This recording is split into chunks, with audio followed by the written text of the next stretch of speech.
Today we'll talk about how can you enable this sign or know how you can do that on your CallApp. So you just follow these ways, then it's going to work with you. All you have to do, you just go here, go above your photo profile, click on it.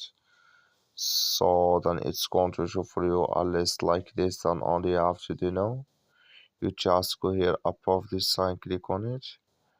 Then it's going to take you to this list. It's going to show for you like this here.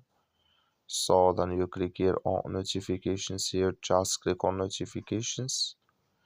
Then it's going to take you to next step here, you go down. So then you come here to show not answered notifications. Just clicking this sign. Like you see this color for us, let's make sure not answered notifications enable with us now.